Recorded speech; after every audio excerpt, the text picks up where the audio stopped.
जाएगा ना। आपकी बात बिल्कुल ठीक है। आप कहते हैं कि इंसान मजबूर है। समीर भाई, क्या आप यही समझते हैं कि इंसान को मजबूर पैदा किया गया है? आप ये समझते हैं? नहीं, देखिए, अगर आप तकदीर के कॉन्सेप्ट पे ईमान लेकर के आएंगे और ये मानेंगे कि इंसान के साथ जो भी हालात पेश आते हैं वो सब कुछ अल्लाह की मर्जी से हैं, तो इस कॉन्सेप्ट से तो फिर इंसान मजबूर है आजम साहब, क्योंकि इंसान अल्लाह की कभी भी मर्जी अपने से नहीं खालिक है। की रजा के खिलाफ नहीं जा सकता। एक मिनट, अल्लाह की मर्जी से नहीं है, इस जुमले को थोड़ा सा हम यूं अदा करते हैं, अल्लाह की इजाजत से है, मर्जी से नहीं है, उसकी इजाजत से है। मैं जो भी बुरे काम करता हूं उसने मुझे इजाजत दे रखी है, मैं जो भी अच्छे काम करता हूं उसने मुझे। समीर भाई, मैं क्या हम बहस को लंबा तूल पकड़े? आपको पता है तकदीर क्या है, आप जानते हैं, आपको मालूम है, आप जानते हैं, आप तकदीर के एक एक ते काफ दाल रे, आप एक एक नुक्ते को अच्छी तरह जानते हैं। तकदीर क्या, तारिक भाई आपने भी बताया था, तकदीर का जो है वो कदर से निकला है और उसका मतलब है जी पैमाना। तो कुरान पैमाना में तय जहां करना, भी ये न्यू कुरान तकदीर, इसमें है, ऐसे तर्जमा करते हैं। कुरान, समीर भाई, तारिक भाई सिर्फ एक मिनट, समीर भाई जरा सुनिएगा, जहां भी लफ्ज तकदीर आया है वहां तकदीर का मतलब पाबंदी में नहीं आई है, वहां लफ्ज आया है कानून, पैमाना, वहां पे लफ्ज आया है असूल। जो अल्लाह ने असूल बना दिया, जो कानून बना दिया, जो अभी जो तारिक भाई ने जो जुमला अदा किया था, हम उसको वही कानून के मायले में, क्योंकि कदर आई ना, अल्लाह ताला ने देखे ना, जैसे कुरान मजीद में बार बार हमने जमीन और आसमान और उनकी तकदीर बनाया, उनका तकदीर का क्या मतलब है? यानी ये कानून, अल्लाह का कानून, अल्लाह के असूल। हम तकदीर को इस मायने में ले रहे हैं कि मिसाल के तौर पे मैंने आज क्या खाना है, मैं आज हलाल खाऊंगा या हराम, ये लिख दिया गया है, तो ये बात गलत है। हाँ, हर अच्छी और बुरी चीज लिखी हुई है, हम अल्लाह के लिखे हुए को नहीं बदल सकते। समीर भाई, अल्लाह के लिखे हुए को हम नहीं बदल सकते, ये हकीकत है, लेकिन इस हकीकत को हम गलत मायने में ले रहे हैं। मिसाल के तौर पे एक तरफ शहद रखा हुआ है और एक तरफ जहर रखा हुआ है। अल्लाह ने मुझे यहां इस हद तक फ्री, क्योंकि इंसान हूं मैं, अल्लाह ने मुझे उसने एक फ्री विल दी है, एक महदूद हद तक फ्री विल दी है। आजम साहब, शहद खाओगे तो इसमें आपके लिए शिफा है, जहर खाओगे तो इसमें आपके लिए हलाकत है। अब आपके पास फ्री विल है, आप शहद खाना चाहते हो या जहर खाना चाहते हो, लेकिन मैंने आपको समझा दिया है कि इसमें इसमें आपके लिए हलाकत है जहर में, और शहद में आपके लिए शिफा है। अब मैं वहां, मुझे फ्री विल है।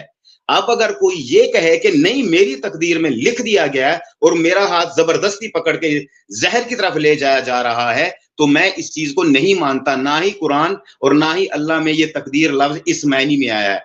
मुझे आजादी है, मैं चाहूं अपने जहन, अपनी सोच के मुताबिक शहद ले लूं तो उसका जो है वो मुझे नतीजा यकीनन शिफा है, जहर खाता हूं तो हलाकत है। यहां तक तो मुझे फ्री विल है, मैं मान रहा हूं इस बात को। लेकिन जैसे ही मैं शहद उठाता हूं और उसको मैं पी के, तो मैं किसी को कहूं जी मैं खुदकुशी कर रहा हूं और ये मैं जनाब शहद इसलिए पी रहा हूं, तो मैं शहद पी के अपने लिए हलाकत पैदा कर लूं, ऐसा नहीं हो सकता। मैं जहर खा के अपने लिए शिफा इख्तियार कर लूं, ऐसा नहीं हो सकता।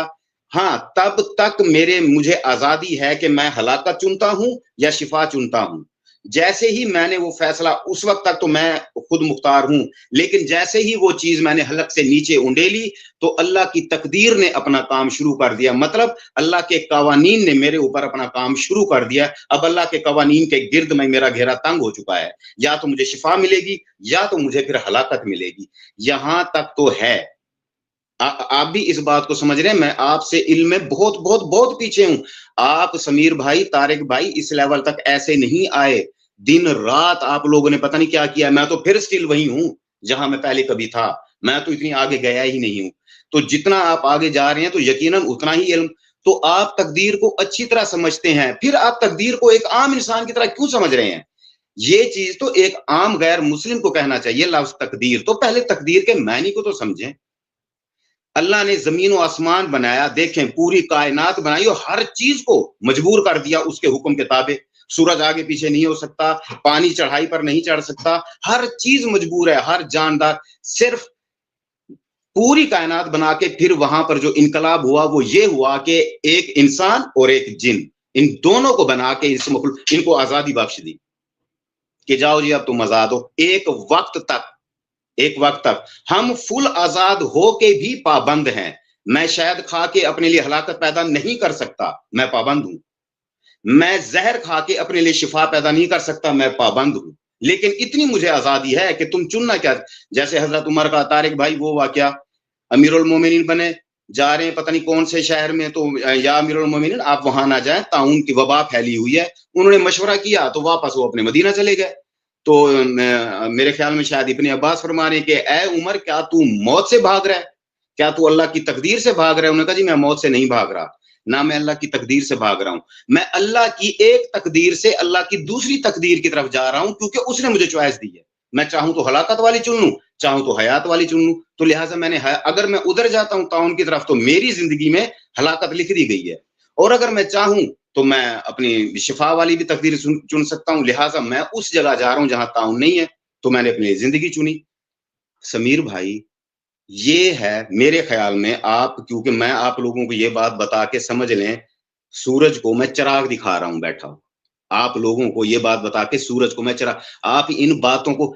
طارق بھائی جب میں نے آپ سے پوچھا تھا نا آپ تقدیر کے متعلق کیا کہتے ہیں, آپ کہتے ہیں کہ یہ قدر کے متعلق قدر سے نکلا ہے اور اس کا مطلب جی پیمانہ. تو آپ سب جانتے ہیں, پھر اس مسئلے کو کیوں چھیڑے بیٹھے ہیں آپ کو سب پتا ہے. ہم ایک حد تک ہم مجبور تو ہیں, ہاں ہم پوری طرح سے مجبور ہیں. ہم دیکھیں آکسیجن کے بغیر ہم سانس نہیں لے سکتے, مجبور ہیں ہم بغیر نیند کیے سارا دن بغیر نیند کی زندگی میں ہم کوئی کام, ہم مجبور ہیں. ہم جتنے بھی پیاسے ہوں ایک حد تک پانی پی سکتے, اس کے زیادہ پی نہیں سکتے, ہم مجبور ہیں. ہم مجبور ہیں پیدا ہونے کے لیے, ہم مجبور ہیں مر جانے کے لیے. اس حد تک تو ہم مجبور ہیں, لیکن ہمیں اللہ نے کچھ تو اختیار دیا نا, وہ جو تھوڑے سے لمحے کا اختیار ہے, چند سیکنڈ کا ہی صحیح. اعظم صاحب شہد پی لو, اعظم صاحب زہر کھا لو, وہ جو چند سیکنڈ کی چند منٹ کا فیصلہ کرنے کی جو ہمیں طاقت دی گئی ہے نا, اسی کو میں کہتا ہوں آزادی. ہمیں پوری آزادی بے شک نہیں ہے, لیکن ہمیں کچھ آزادی ہے. تو لہٰذا لفظ تقدیر کو سمجھے. تقدیر کا مطلب یہ نہیں کہ میری زندگی میں یہ لکھ دیا گیا تو میں یہ کر کے ہی رہوں گا, ایسا نہیں ہے. مجھے میرے فیصلوں کی سزا ملے گی یا جزا ملے گی, اور مجھے میری آزادی کا جا کے حساب دینا کہ میں نے تمہیں آزاد کیا تھا, تم اس کا کیا کر کے آئے ہو اپنی آزادی کو. میرے ہاتھ میں ریوالور ہے, میرے پاس طارق بھائی کی زندگی ہے, طارق بھائی سامنے کھڑا ہے, اب میرے ہاتھ میں چاہوں تو اب یہ نہیں ہو سکتا کہ جی میں بالکل مجبور ہوں اور اللہ نے مجھے مجبور کر دیا میں گولی چلا کے, اس طرح تو پھر سارے قانون ہی الٹ ہے. ہم کسی بھی جا کے عدالت میں جا کے کسی کو بھی جا کے قتل کر دیں, جج کو کہیں جناب اس کی تو میرے ہاتھوں موت لکھی ہوئی تھی, آپ مجھے کیوں سزا دے رہے ہیں؟ اس کی تو میرے ہاتھوں موت لکھی ہوئی تھی. تو ہم ایسا نہیں کہہ سکتے. ہم چاہیں تو اسے بخش بھی سکتے ہیں. کیا اللہ نے ہمیں انسان نہیں بنایا؟ کیا اللہ نے ہمیں عقل نہیں دی؟ کیا شعور نہیں دیا؟ کیا ہمیں سمجھ نہیں دی؟ اعظم بھائی اسی موضوع پہ یہ تو میں نے جو ترجمہ لیا نا, یہ جو تقدیر کا یا قدر پیمانہ, یہ جتنے نیو قرآنسٹ ہیں ہمارے آج کل جو قرآن کو صرف اللہ کی الہامی کتاب ثابت کرنے پہ تلے ہوئے ہیں بیچارے, اور وہ کوشش کر رہے ہیں کہ یہ واقعی الہامی کتاب ہے. اس کی طارق بھائی ایک منٹ سٹاپ. یہ جو آپ کہہ رہے ہیں کہ جو نیو قرآنسٹ ہیں, جو یہ نئے لوگ ہیں, یہ لفظ تقدیر کے جتنے بھی ٹرانسلیشن ہے پرانے سے پرانا قرآن اٹھا لیں آپ, اس کے اندر ترجمہ یہی ہوگا, یہ نہیں بدلا ہوا ہوگا. یہ تو لفظ تقدیر کا مسئلہ ہی اب اٹھنے لگا ہے, آج سے پہلے کب اٹھا تھا یہ مسئلہ؟ یہ تو اب نئے کی بات ہے. شروع میں دیکھیں جو شروع میں بھی ہیں یہ باتیں, اور خود آپ طارق بھائی میری بات سنیں. جب تک ہم مسئلہ تقدیر میں نہیں الجھے تھے سمیر بھائی, ہم نہیں الجھے تھے تو دنیا فتح کرتے چلے جا رہے تھے. اور جب ہمیں اس مسئلہ تقدیر میں الجھا دیا گیا, ہمیں پابند کر دیا گیا کہ تم تقدیر کے پابند ہو, ہم تقدیر پر انحصار کر کے بیٹھ گئے. آج پوری دنیا میں ہم بیٹھے مار کھا رہے ہیں کیونکہ ہم تقدیر کے پابند ہیں. یہی چیز ہمارے اندر گھول کے ڈالی گئی, پلائی گئی. رہ گئی بات طارق بھائی حدیثوں کی, میں یہ لفظ جملہ استعمال کرتا ہوں کہ اسلام کا بیڑا غرق ہونا اس دن, اس وقت, اس گھنٹے, اس لمحے سے شروع ہو گیا تھا جس دن پہلی حدیث لکھی گئی تھی. جس دن پہلی حدیث لکھی گئی تھی اس دن سے اسلام کا بیڑا غرق ہونا شروع ہو گیا تھا. اب اس سے بڑا جملہ اور میں کیا بولوں؟ آپ کون سی حدیث کا حوالہ دو گے مجھے؟ آپ جو اب حدیثیں لا کے میرے سامنے لٹریچر ہی سمیر بھائی زیرو ہو گیا جی. چلیے خیر, اعظم صاحب کا ہے اپنا, اس پر تو ہم سمیر ان بھائی کو اگر فورس آپ نہیں کر سکتے. جی اعظم صاحب, ہاں میں سمیر بھائی ایکچولی آپ کی بات کا جواب دے رہا ہوں. میں جی طارق بولیں. صاحب سے کہہ رہا ہوں کہ دیکھیں وہ تو اعظم صاحب کا اپنا عقیدہ, اس پہ تو ہم انہیں فورس نہیں کر سکتے کہ بھائی آپ حدیثوں کو کیوں نہیں مانتے, آپ ان کے منکر کیوں ہیں. یہ ان کا اپنا معاملہ ہے, وہ چاہے مانیں وہ چاہے نہ مانیں, انکار کر دیں, ہمیں تو کوئی مسئلہ نہیں ہے. میں یہاں پہ صرف یہ بات کوڈ کرنا چاہتا ہوں. ایک ہے حدیثوں کو نہ ماننا, ایسی حدیث جو قرآن سے ٹکرا رہی ہے, جو ہماری اب جیسے بہت ساری احادیث ہیں جو آپ صلی اللہ تو علیہ وآلہ اعظم وسلم صاحب, پر اعظم اللہ صاحب, کیچڑ اعظم اتار صاحب, رہی ہیں, انہیں نہیں مانتا. اعظم صاحب, اعظم صاحب سنیے, آپ کو اس پہ تمہید باندھنے کی ضرورت اس لیے نہیں ہے کیونکہ دنیا کا کوئی بھی ایسا مسلمان نہیں ہے جو اس حدیث کو مانتا ہو جو قرآن کے ساتھ کانٹرڈکٹ کرتی ہے. یہ تو اصول آپ جو بیان کر رہے ہیں, یہ اصول آپ نے نہیں بنایا ہے, یہ آج سمیر بھائی یہاں پہ سٹاپ, سمیر بھائی یہاں پہ سٹاپ کریں. دیکھیے اعظم صاحب, میں نے سمیر آپ بھائی کی بات کو سنیے نا سمیر اعظم بھائی صاحب, نہیں اعظم صاحب, سمیر بھائی آپ میری بات سنیں. میں نے بات طارق سنیں. صاحب اعظم بھائی کی بات کو 5-6 منٹ مسلسل خاموشی کے ساتھ سنا ہے کہ نہیں سنا؟ طارق سمیر بھائی بھائی پہلے اپنی صرف بات. ایک منٹ میرے ذہن سے نکل جائے گی بات. ابھی آپ نے کہا ہے کہ دنیا کا کوئی بھی مسلمان ایسا نہیں ہے, ہزاروں بھرے پڑے ہیں اہل حدیث میں جو کہتے ہیں کہ حدیث قرآن پر قاضی ہے, حدیث فیصلہ کرے گی یہاں یہ بات صحیح ہے نہیں ہے. اور ایک عالم نے تو یہاں تک کہہ دیا کہ 1000 آیات بینات میرے سامنے آ جائیں اور ایک حدیث جو یہ کہہ رہی ہو کہ یہ نہیں, اس کا مطلب یہ ہوگا, تو میں حدیث کو لوں گا, قرآن کی آیتوں کو چھوڑ دوں گا. لوگ تو اہل حدیث کی بات کر رہا ہوں میں, وہ تو حدیث کو آگے رکھتے ہیں, قرآن کی آیت کو چھوڑ دیتے ہیں. انہیں تو 500 احادیثیں, 5000 کے پتہ نہیں 500 احادیثیں انہوں نے قرآن کی آیتیں یہ کہہ کے رد کر دیے جی یہ اب موقوف ہیں, یہ اب نہیں پڑھی جائیں گی, یہ پڑھی جائیں گی, ان پہ عمل نہیں ہوگا. لوگ آپ تو ان کے حدیث کو ساتھ آگے اگری رکھتے نہیں ہیں. کرتے نا اعظم صاحب, ان لوگوں کے ساتھ آپ اگری نہیں کرتے ہیں نا؟ ہاں میں نہیں کرتا. ٹھیک ہے, تو میں بھی اگری نہیں کرتا, مسئلہ ہی ختم ہو گیا. پھر ہم اس پہ کیوں اپنا مسئلہ ہی وقت ختم ضائع ہو گیا. کریں تو جس پہ حدیث ہم تو دونوں ہی. ہاں ہر وہ حدیث جو آپ لائیں گے کہ بھی یہ دیکھیں تقدیر کا یہاں پر کیا کہا گیا, میں ٹھیک ہے تم کو ویسے اعظم ہی صاحب, اعظم صاحب, کافی سارا ٹائم بچ گیا. اعظم صاحب آپ نے جتنی باتیں کی ہیں میں ان کا جواب جو ہے اپنی طرف سے, اپنی عقل سے, ناقص عقل سے پیش میں کرنا سن رہا ہوں, چاہتا ہوں آپ کو. میں سن رہا اگر ہوں. آپ مجھے موقع دیں تو بڑی مہربانی آپ کی. جناب میں خاموش ہوں, میں سن رہا ہوں. اچھا, میں ریکویسٹ کروں گا, تھوڑا سا آپ کی سائڈ سے نوائز ہے, تو جب تک میری بات ہو آپ اپنی سائڈ سے سیلف میوٹ کر لیجئے, پھر اپنی باری اوکے میں سر, آپ میں میوٹ ہی ہوں سر, میں میوٹ ہی ہوں, آپ بولیں. شکریہ. جی جی. دیکھیے جی, بات ایسی ہے, آپ نے تقدیر کے متعلق جتنی بھی باتیں کہی ہیں وہ ٹھیک ہیں, آپ کے مطابق صحیح ہیں, آپ کی عقل کے مطابق صحیح ہیں, آپ کی سمجھ کے مطابق صحیح ہیں. اور جہاں تک آپ نے باتیں کی ہیں, کیونکہ آپ نے یہ کہا کہ تقدیر کا جو میننگ ہے, جو روٹ ورڈ ہے وہ کیا ہے, وہ قدر سے نکلی ہے, اور یہ سب چیزیں, میں کہتا ہوں ٹھیک ہے, مجھے اس پر کوئی اشکال نہیں ہے, کوئی اعتراض نہیں ہے آپ سے. اور اگر یہ اتنا ہی ہوتا تو شاید آج آپ اور ہم بیٹھ کر کے تقدیر کے مدعے کے اوپر بات نہیں کر رہے ہوتے. آپ نے کہا نا کہ آپ تو اتنے زیادہ سمجھدار لوگ ہیں, آپ نے اسلام کو اتنا ڈیپلی اسٹڈی کیا اور آپ چیزوں کو سمجھتے ہیں, اس کے بعد آپ کیوں باقی عام مسلمانوں کی طرح اس کانسیپٹ کو سمجھ نہیں پا رہے ہیں اور اس کو لٹرلی اسی طریقے سے لے رہے ہیں جس طریقے سے ہر مسلمان لیتا ہے؟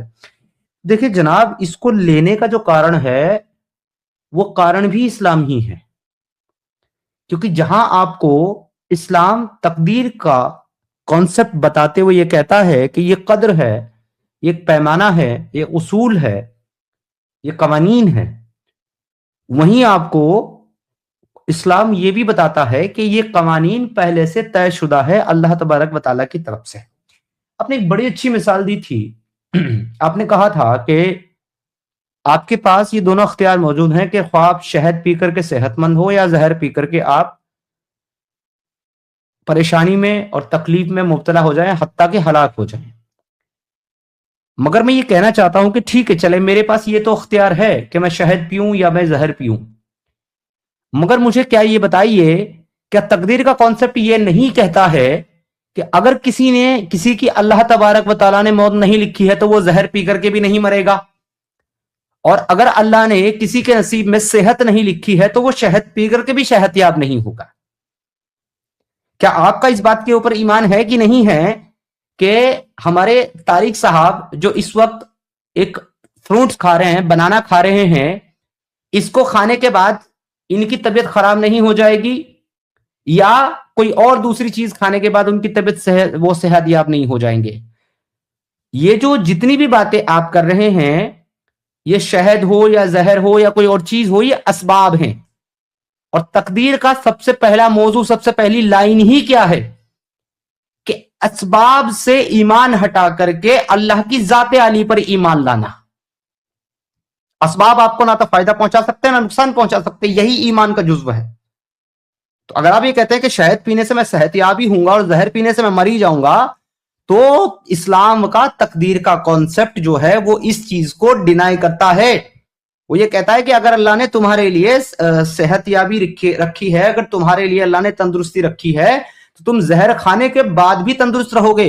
और अल्लाह ने अगर तुम्हारे लिए मसलहत रखी है, अल्लाह ने तुम्हारे लिए अगर बीमारी रखी है, अल्लाह ने तुम्हारे लिए अगर मौत रखी है, हलाकत रखी है, तो तुम जो है शहद पी करके भी तुम हलाक हो जाओ, शहद पी करके भी हलाक हो जाओगे और जहर पी करके भी बच जाओगे। उससे भी आगे अगर एक स्टेप आप चलेंगे तो ये तो मसला यहां तक हो गया 2 एग्जाम्पल का आपके। अब इससे भी आगे का मसला ये है कि एक इंसान के सामने 2 बोतल्स रखी हैं, एक जहर की बोतल है और एक शहद की बोतल है। जहर जो है वो हलाकत का बाइस है, शहद जो है वो सेहतयाबी का बाइस है। लेकिन अगर अल्लाह ने मेरी तकदीर में मेरी जो मौत है वो एक तय वक्त पे लिखी हुई है, ये तो आप मानते हैं, ये तो आपका ईमान है कि अल्लाह ने सबकी जिंदगी और मौत लिख रखी है कि कौन इंसान कितनी जिंदगी जिएगा और किस हालत में उसको मौत आएगी और कब आएगी, और एक लम्हा आगे पीछे नहीं हो सकता उससे, जिस लम्हे में अल्लाह ने मौत लिखी है। और जिस असबाब के जरिए लिखी है उसी असबाब के जरिए आएगी, वो बदल नहीं सकता। तो मैं ये कह रहा हूं कि अगर मेरे सामने शहद और जहर दोनों की बोतल रखी है, लेकिन मेरी तकदीर में अल्लाह ने जहर पी करके मरना लिखा है, तो क्या मैं किसी भी हालत शहद की बोतल उठा करके पी सकता हूं? नहीं पी सकता, क्योंकि मुझे अख्तियार ही नहीं है, क्योंकि मैं अल्लाह की लिखे हुए उस हुक्म के ताबे हूं जिसमें उसने लिख दिया कि इस मौके पर यह आदमी जहर की बोतल पी करके मर जाएगा। तो मेरे लिए दूसरा ऑप्शन है ही नहीं, होते हुए भी नहीं है। मेरे सामने शहद की अब 50 बोतल रखें और एक बोतल आप जहर की रखें और मुझे ना बताएं कि उसमें कौन सी बोतल में जहर है और कौन सी बोतल में शहद है। अगर मेरी तकदीर में जहर से मरना लिखा होगा तो मैं वो 49 बोतल छोड़ करके 50वीं बोतल ही उठा करके पीऊंगा, जहर की है। और अगर मेरी तकदीर में जिंदा रहना है और आप 49 बोतल जहर की रखें और एक बोतल शहद की रखें, तो मैं शहद की ही बोतल उठा करके पीऊंगा, क्योंकि मेरी तकदीर में मरना नहीं लिखा हुआ है। असबाब तो हैं, जहर पिएंगे मर जाएंगे, मैं मानता हूं, शहद पिएंगे सेहतयाब होंगे, मैं मानता हूं, असबाब तो हैं, लेकिन वो सारे के सारे असबाब मोहताज हैं अल्लाह तबारक व तआला के, और इसी को तकदीर कहा गया है। तो ये जो चीज आप हमें एक्चुअली समझाने की कोशिश कर रहे हैं, इस पे आपको खुद गौर फिक्र करने की जरूरत है। मुझे किसी ने पूछा इमाम बहकी रहमतुल्लाह अलैह से कि मोहतरम तकदीर क्या है और अख्तियार क्या है। इमाम बहकी रहमतुल्लाह अलैह ने अपने शागिर्द से कहा एक पैर उठाओ। उसने एक पैर उठाया, उसने कहा यह तुम्हारा अख्तियार है। अब दूसरा पैर उठाओ। उसने कहा जी मैं तो नहीं उठा सकता, जैसे मैं दूसरा पैर उठाऊंगा मैं गिर जाऊंगा। तो इमाम बहकी रहमतुल्लाह ने कहा यही तकदीर है जो तुम्हारे अख्तियार में नहीं है। अगर तुम इसको अख्तियार में लाने की कोशिश करोगे तो खुद ही गिर जाओगे। तो आपके अख्तियार में असबाब जरूर है, मगर उस असबाब का रिजल्ट, मगर उस असबाब का फैसला और उस असबाब को अख्तियार करने की ताकत वो आपके पास मौजूद नहीं है। वो आपके लिए तकदीर अख्तियार करती है कि आपने कौन सा असबाब अख्तियार करना है, और उस असबाब को अख्तियार करने के बाद भी उस अख्तियार का, उस असबाब का आपकी जिंदगी के ऊपर, आपके फैसले के ऊपर और आपकी जिंदगी में उसका क्या असर होगा, यह भी तकदीर तय करती है। मैं पूछना चाहता हूं आपसे कि मुझे यह बताइए कि जब आप हुजूर सल्लल्लाहु अलैहि वसल्लम को एक यहूदी औरत ने जहर दिया खाने में मिला करके, और उसकी मंशा यह थी कि अगरचे ये अल्लाह का रसूल है तो अल्लाह इसकी हिफाजत करेगा और बचा लेगा, जैसा कि अल्लाह ने कुरान में कहा है कि जिनको ये लगता है कि अल्लाह अपने रसूल की दुनियावी जिंदगी में और आखिरत की जिंदगी में मदद नहीं करेगा, उनको चाहिए कि एक ऊंची जगह पर रस्सी डाल करके अपने आप को फांसी लगा ले। यानी कि अल्लाह चैलेंज कर रहा है कि अल्लाह हर हाल में अपने नबी की हिफाजत करेगा, अपने रसूल की हिफाजत करेगा। तो उसने इस चीज को चैलेंज करने के लिए कहा कि अगर ये रसूल है तो अल्लाह इसकी हिफाजत करेगा और इसको कुछ नहीं होगा इस जहर के खाने से, और अगर ये एक बादशाह है तो मैं अपनी कौम को इससे निजात दिला दूंगी। उसने बकरे के उस गोश्त में जहर मिलाया, जिसको खाने के बाद हुजूर सल्लल्लाहु अलैहि वसल्लम की 4 साल तक तबीयत नासाज रही और 4 साल के बाद आपने उसी जहर की शिद्दत की वजह से इंतकाल फरमाया। तो मैं ये पूछना चाहता हूं कि वो जहर अगर तकदीर में अल्लाह के रसूल के उस जहर से मरना नहीं था, उस जहर को खाना नहीं था, तो क्या अल्लाह के रसूल ने वो अपनी मर्जी से खाया या तकदीर से खाया? और क्या अल्लाह के रसूल होने के बावजूद और इस बात का दावा करने के बाद अल्लाह का कि मैं अपने रसूल की हर हाल में हिफाजत करूंगा, जबकि उनकी रसूलत उनकी रिसालत जो है, नबूवत जो है, वो दांव पर लगी हुई है, क्योंकि एक जोफा ने उनको यह कहकर के जहर दिया है कि अगर नबी होगा तो बच जाएगा। तो क्या अल्लाह की यह जिम्मेदारी नहीं बनती थी कि उनको हर हाल में हिफाजत करे? मगर अल्लाह ने हिफाजत क्यों नहीं की? इसलिए नहीं की क्योंकि उनकी तकदीर में उसी तरीके से इस दुनिया से जो है जाना लिखा हुआ था।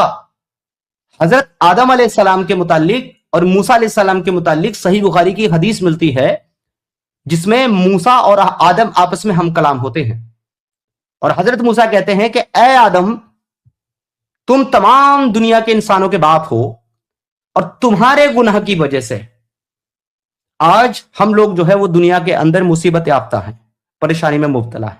अगर तुम एक गुनाह ना करते तो आज हम जन्नत में होते। तो आदम अलैहिस्सलाम ने कहा मूसा को कि तुम अल्लाह के नबी हो और कलीमतुल्लाह हो, तुम्हें अल्लाह ने मुंतखब किया है अपने साथ बराह रास्त सीधा कलाम करने के लिए। इसके बाद भी तुम मेरी जात के ऊपर एक ऐसा इल्जाम लगा रहे हो, ऐसी तोहमत लगा रहे हो जिसको मुझे बनाने से पहले अल्लाह तबारक व तआला ने मेरी तकदीर में लिख दिया था। यहां पर आपके प्रॉफिट हजरत मोहम्मद सल्लल्लाहु तआला अलैहि वसल्लम फरमाते हैं कि आदम मूसा पर गालिब आ गए, आदम मूसा पर गालिब आ गए, आदम मूसा पर गालिब आ गए। 3 बार ये सेंटेंस अल्लाह के रसूल ने फरमाया। क्यों फरमाया? क्योंकि वो ये कह रहे हैं कि यहां पर आदम का जो आर्ग्यूमेंट है वो बिल्कुल ठीक है। उस गुनाह में, उस गुनाह को करने में जो उन्होंने जन्नत में किया, इब्लीस शैतान से इन्फ्लुएंस होकर के, उस गुनाह में आदम की कोई गलती नहीं है। वो तकदीर का फैसला है जो अल्लाह ने तकदीर में आदम की लिखा था। और आप मुझे ये कहते हैं कि तकदीर जो है वो असबाब के ऊपर मबनी है और असबाब के एतबार से तकदीर का फैसला होता है। तो देखिए आजम साहब, आपने बिल्कुल ठीक कहा कि हमने इन चीजों को एक आम मुसलमान से मजीद बहुत ज्यादा आगे तक पढ़ा और समझा है, और इसीलिए हम लोग जो है ना इस तरह के सवालात करते हैं और इन चीजों पर ईमान नहीं रखते हैं हम लोग, क्योंकि हमें पता है कि ये कॉन्सेप्ट जितना सीधा आम मुसलमानों को बयान किया जाता है ये उतना सीधा है नहीं, और इसमें बहुत सारे कॉन्ट्रडिक्शन है। जी तारिक साहब। समीर भाई, वो जो औरतें जिनके शौहर कत्ल कर दिए जाते थे और उनको जबरदस्ती बांदियां बना के अपने तसर्रुफ में लाया जाता था, क्या उनकी तकदीर भी लिखी हुई थी ना ऐसे? वो तो अपनी तकदीर नहीं बदल सके, उनको तो बेच भी दिया गया, पता नहीं कितने हमल करवाए उन्होंने। वो तो अपनी तकदीर नहीं बदल सकी। उनके पास असबाब भी थे, उनके पास अकल भी थी। तो ये मामला जैसे रसूलुल्लाह ने फरमाया एक हदीस में कि जब बच्चा माँ के पेट में होता है तो उसकी सारी तकदीर लिख दी जाती है उसके पैदा होने से पहले। तो ये चीज़ें हैं जी, बस ये इंसाफ वाला मामला तो समझ नहीं आता कि इंसाफ होगा कब और कौन करेगा जब ऐसी कंट्राडिक्टरी बातें। दीदी एंजल, कैसी हैं आप? जी मैं बहुत अच्छा। आप लोग बताइए कैसे? सभी को नमस्ते, सलाम, कैसे हैं आप लोग? जी वालेकुम सलाम, जी ठीक ठाक। अच्छा, जॉली एलएल भाई, अच्छा वो तो शायद दूसरा थे, या फिर हो? नहीं, वो जॉली एलएल भी एक और हैं जो एडम सीकर और आपके प्रोग्राम में आते हैं, वो और हैं। जी अच्छा इसलिए मैंने टैग 4 लगाया। जॉली एलएलबी 4 साहब हमारे तारिक भाई हैं और माशाल्लाह मुर्तद हैं, हमारी टीम का हिस्सा हैं, तो बड़े प्यारे भाई हैं। और हमारे मोहम्मद आजम साहब आज हमारे साथ तकदीर के मौजू के ऊपर बातचीत करने के लिए, गुफ्तगू करने के लिए जुड़े हैं। ये भी हमारे बहुत प्यारे भाई हैं, हमारे पड़ोसी मुल्क पाकिस्तान से हैं, लेकिन हमारे मोमिन भाई हैं। तो आजम साहब, मैंने अपना मुद्दा पेश कर दिया, अगर इसमें आपको कुछ काउंटर रखना हो तो sir please, mic is yours, आप अपनी बात रखिए आजम साहब। और बड़े प्यारे लग रहे थे आप कैमरा पे, आपकी वजह से हम लोग कैमरा पे आ गए, आप छिप करके बैठ गए हैं तो अगर कैमरा पे आप आ जाएंगे ना तो आपका दीदार भी होता रहेगा, दिल लगा रहेगा हमारा आजम साहब। अच्छा समीर भाई अगर इजाजत हो तो मुझे 30 सेकंड दीजिएगा। 30 सेकंड नहीं, हाँ। 60 सेकंड है, आप लीजिए। हाँ जी जी तोफा भाई। समीर भाई, जी जी जी, लीजिए 30 सेकंड लीजिए। अच्छा ये हमारे भाई साहब जो आर्ग्यूमेंट रखा है कि देखिए ये कितना सिली है। जब आप ईमान मुफस्सिल पढ़ते हैं तो आप क़यामत के दिन पर ईमान रखते हैं, फरिश्तों पे ईमान रखते हैं, अल्लाह के रसूल पे ईमान रखते हैं, उनकी किताबों पे ईमान रखते हैं, लेकिन वल कदर खैर रही और शर रही, कदर पे आप ईमान नहीं रखते। ये तो कितनी सिली बात है यार। 6 बातों में से आप 5 बातों पर ईमान रखते हैं, लेकिन वल कदर खैर रही और शर रही, इस पे ईमान ही नहीं रखते। तो यही मैं 30 सेकंड ऐड करना चाहता था भाई साहब। तो दीजिए आर्गुमेंट। समीर भाई ने आपके पास में क्लियर कर दिया है अपने जवाब। जी जी तो प्लीज आप समीर दीजिए भाई, भाई साहब। समीर जी भाई, जी जी आजम साहब प्लीज। वल कदर खैर ही वल शर्र ही, ये सब बनावटी बातें हैं। ये इस्लाम को बदनाम करने के लिए है, मुसलमानों को महदूद करने के लिए है, उनसे उनकी हकीकी ताकत छीन कर उनके गलों में तकदीर का जंजीर बांधने वाली बातें हैं। ऐसी मैं इन चीजों को नहीं मानता।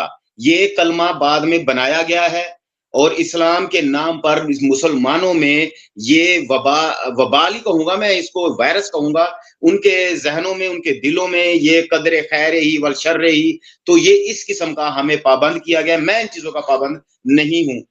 कोई मुसलमान और होता होगा तो होता होगा। अच्छा समीर भाई, मैं आपकी बात का जवाब दे रहा हूं, क्या आप सुन रहे हैं? जी वो सुन रहे हैं। हाँ समीर भाई, आपने सबसे पहले कहा था कि जी समीर भाई, आपने सबसे पहले कहा था कि कवानीन पहले से तयशुदा हैं। भाईजान, कवानीन वाकई पहले से तयशुदा हैं। हम अल्लाह के मर्जी की, उसकी इजाजत की, उसके कानून के एक सेकंड भी हम इधर से उधर नहीं हो सकते। कानून बना दिए गए हैं, लेकिन उन कानून पर चलने का हमें पूरा इख्तियार भी तो दे दिया गया है। आप एक इशारे पे खड़े हुए हो, आप इशारे पे खड़े हुए हो, आगे रेड लाइट ऑन है, आपको वहां पर कोई भी उस टाइम पुलिस वाला नहीं है, लेकिन कैमरे लगे हुए हैं, मगर आपके पांव में किसी ने जंजीर नहीं डाली हुई। आप चाहें इशारा तोड़ के जा सकते हैं क्योंकि पांव में जंजीर नहीं है, लेकिन चालान आपके घर पहुंच जाएगा। उस वक्त तो आपने, आज हम अल्लाह के बेशक कवानीन को हम तोड़ सकते हैं। उसने हमें जिन कवानीन पर चलने का कहा था, तो हम उन कवानीन पर ना चलकर उसके कवानीन को तोड़ सकते हैं। एक दिन हमें इन कवानीन का हिसाब जाके देना है कि हमने क्यों तोड़े। आपने कहा कवानीन पहले से तय है। हाँ, कवानीन पहले से तय है। ये तय है कि शहद पी के मुझे शिफा मिलने, ये तय है।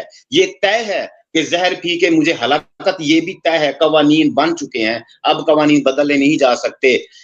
आपने अक्सर देखा होगा सांपों और बिच्छुओं के जहर से लोग कैंसर जैसे मर्ज की भी दवा बना रहे हैं। और अगर अब मैं आप ही की बात को बड़ा करूं, अगर जहर में इंसान के लिए हलाकत है, तो सांप और बिच्छू का जहर वो हमारे लिए कैसे शिफा का बायस बन गया? आप ये मिसाल भी तो दे सकते हैं, किसी को भी लाजवाब कर सकते हैं। लेकिन कवानीन तय हैं कि आया वही जहर, वही बिच्छू का जहर, वही सांप का जहर, हम किस सूरत, किस कंडीशन में, अल्लाह ने अगर दिमाग दिया ना हमको, तो ये भी अल्लाह के कवानीन के तहत ही तो हो रहा है सब कुछ। हम किस वक्त, किस भाई, वो जो जहर से दवाई बनती है वो जरासीम को किल करने के लिए, वो जिंदगी नहीं देती जरासीम को, वो वायरस को मारने के लिए ही जहर देते हैं। तारिक भाई, हम जब भी मरते हैं किसी ना कोई जरासीम का बायस ही तो होके मरते हैं ना। हम कुछ ना कुछ तो आखिर होता है ना हमारे साथ। अच्छा, दूसरी बात में आपने ये बताई थी कि अगर आपकी किस्मत में सेहत जो है, वो मैं वही बात फिर कहूंगा कि आपकी किस्मत में जो है सेहत नहीं लिखी हुई। आपने जहर पी के, इस बात का तो मैं पहले ही इनकार कर चुका हूं समीर भाई, कि आप अगर जबरदस्ती आपको जहर पिलाया जाए, यानी कि आपकी मौत जहर पी कर ही लिखी है, तो आप 1000 बोतलें शहद की छोड़कर 1 बोतल जहर की उठाओगे, क्योंकि आपकी जो मौत है वो जहर से लिखी हुई है। आप इस बात को, इस बारीक से नुक्ते को, मामूली से नुक्ते को ऐसे जरा समझिएगा, जरा समझने की कोशिश कीजिएगा। अगर आपकी मौत जहर से लिखी हुई है तो आप जहर से ही मरोगे। लेकिन आप यूं मत कहे कि अगर मेरी मौत जहर से लिखी हुई है। आपकी मौत जहर से भी लिखी हुई है, آپ کی موت شہد سے بھی لکھی ہوئی ہے, ہر طرح سے آپ کی موت گولی سے بھی لکھی ہوئی ہے, روڈ ایکسیڈنٹ سے بھی لکھی ہوئی ہے. آپ کون سی لکھی ہوئی موت کو اپنے اوپر لاگو کرنا چاہتے ہیں؟ آپ کون سی موت کو؟ اگر آپ چاہیں کہ میں کسی کو قتل کر کے خود پھانسی چڑھ جاؤں اور پھر آپ کہیں کہ میری موت تو ہاں آپ کی موت ایسی لکھی ہوئی تھی, پہلے سے آلریڈی لکھی ہوئی تھی, لیکن آپ نے اس لکھی ہوئی موت کو اپنے اوپر لاگو کر لیا. آپ چاہتے تو آپ کسی اور موت کو بھی چن سکتے تھے, کسی اور کو بھی. یہی میں کہہ رہا ہوں کہ اللہ نے سارے قوانین لکھ دیے ہیں کہ آپ کو میری کون سی لکھی ہوئی موت چاہیے, زہر سے مرنے والی, کسی کو قتل کر کے پھانسی پہ چڑھنے والی, روڈ ایکسیڈنٹ والی, کار کے نیچے آ کے جانے والی, خودکشی کرنے والی, خود کو پسٹل سے مار دینے والی, کس طرح سے مرنا چاہتے ہو, دریا میں ڈوب کے مرنا چاہتے ہو, ساری چیزیں میں نے لکھ رکھی ہیں. آپ کون سی موت چاہتے ہو یہ آلریڈی پہلے سے لکھا ہوا ہے, آپ کون سی موت چاہتے ہو. میں یہی کہنا چاہتا ہوں کہ چننا ہم نے ہے, چننا ہم نے ہے. اچھا پھر آپ نے کہا جی کہ فروٹ کھانے کے بعد اگر صحت بگڑ جائے, ہاں فروٹ کھانے کے بعد آپ جائیں ڈاکٹروں کے پاس جا کے. جتنے بھی اس وقت ہماری زندگیوں میں کھانے بن رہے ہیں, ہمارے گھروں میں کھانے بن رہے ہیں, وہ کبھی بھی ہمارے جسم کی ضرورت کے مطابق نہیں بن رہے, وہ ہمارے ذائقے کی بنیاد پر بن رہے ہیں. اب ذائقے کی بنیاد پر, کیونکہ ہم ذائقے کے پیچھے لگے ہیں. کتنے ہوٹل آباد ہو گئے ہیں, جب ہوٹل آباد ہو گئے ہیں تو جناب وہ ہسپتالیں شارٹ ہو گئی ہیں. اب ہسپتالوں میں ایک ہی بیڈ پہ 50 2 3 4 ایک ہی بیڈ پہ پڑے ہوئے ہیں مریض, بیڈ شارٹ ہو گئے ہیں کیونکہ ہوٹل آباد ہو گئے ہیں, کیونکہ ہم اپنے جسم کی ضرورت کے مطابق کھانا نہیں کھا رہے, ہم ذائقے کی بنیاد. اگر جس فروٹ سے آپ کو الرجی ہے آپ فروٹ وہ نہ کھائیں, اگر آپ وہی فروٹ کھائیں گے تو آپ کی موت ہے. اللہ نے آپ کو بتا دیا یہ چیز آپ کے لیے منع ہے. یا بعض لوگوں کے لیے دودھ میں شفا ہے, لیکن وہ دودھ سے لوگوں کو الرجی ہے. آپ اپنی اعظم صاحب ایک منٹ طارق بھائی, ایک منٹ, اللہ نے آپ کو ذہن بھی تو دیا ہے نا کہ بھائی دودھ, اب آپ نے دودھ نہیں استعمال کرنا. آپ کو پتا چل گیا نا کہ دودھ آپ کے لیے, شوگر والے ہمیشہ چینی سے دور رہتے ہیں, ان کے لیے ورزش, صحت, سب کچھ. میرا بھائی طارق بھائی آپ سن رہے ہیں نا, میرے بھائی اسلم بھائی کو ہیپاٹائٹس سی تھا, اس کو سختی سے منع کیا گیا تھا سگریٹ سے اور کھٹی چیزوں سے پرہیز. سگریٹ چین سموکر تھا, وہ نہیں رکا تھا, اور اس کے بعد وہ کھٹی چیزیں, کیونکہ باہر سے ہی کھٹے مسالے لا کر وہ جناب خود ہی مسالے بنا کے کھا رہا ہوتا تھا. اور اللہ کی قسم طارق بھائی میں آپ کو سچ کہہ رہا ہوں, 7 دن پہلے میں نے اپنے بھائی اسلم سے کہا تھا, اسلم بھائی آپ ٹھیک 1 ہفتے بعد مر جاؤ گے, کوئی وصیت کر جاؤ, آپ کی 2 شادیاں ہیں, تاکہ میں اس وصیت کے مطابق آپ کی بیویوں کو پابند کر سکوں. 1 ہفتے بعد آپ مر جاؤ گے. وہ واقعی 1 ہفتے بعد مر گیا تھا, کیونکہ اس کی کنڈیشن ہی ایسی تھی. اور جو اس کے ساتھ ساتھ جو علاج کروا رہے تھے اپنا اور پرہیز کر رہے تھے, وہ آج بھی زندہ ہے. عتیق بھائی لیلے کا چھوٹا بھائی عتیق بھائی, وہ آج بھی زندہ ہے. اور وہ اس کے منہ کے یہ الفاظ ہے, بھائی تیرا بھائی احتیاط ہی نہیں کرتا تھا. تو اب اگر میں یہ کہوں کہ اس کی موت ایسے لکھی ہوئی تھی, ہاں ایسے لکھی ہوئی تھی, ایسے ہی لکھی ہوئی تھی, کیونکہ اس نے اسی موت کو چنا. وہ جس طرح چاہے بھائی, وہ چاہے تو پھر کچھ عرصہ جی سکتا تھا. سمیر بھائی کا کیمرہ آف ہو گیا, اللہ کرے سمیر بھائی سن رہے ہیں بات سنیں آپ یہ جو کہہ رہے ہیں نا کہ سلیکٹ کر سکتا ہے سمیر بھائی صرف دیکھیں, میں میوٹ ہو گیا تھا. آپ نے کہا موت کا وقت مقرر ہے, ہاں موت کا وقت مقرر ہے, وہ 1 سیکنڈ بھی آگے سے پیچھے نہیں ہو سکتا. موت کا وقت واقعی مقرر ہے. نہیں بات سنیں آپ اس ٹائم نا قرآن کو کی توہین کر رہے ہیں, کیونکہ سنیں تو سورہ تکویر میں اللہ تعالیٰ فرماتے ہیں, سورہ تکویر پڑھ لیں نا سر, سورہ تکویر آیت نمبر 29 میں اللہ تعالیٰ فرماتے ہیں تمہارے چاہنے نہ چاہنے سے کچھ نہیں ہوگا جب تک کہ اللہ نہ چاہے. اب میں چاہوں بھی نا کہ اپنا علاج کر لوں,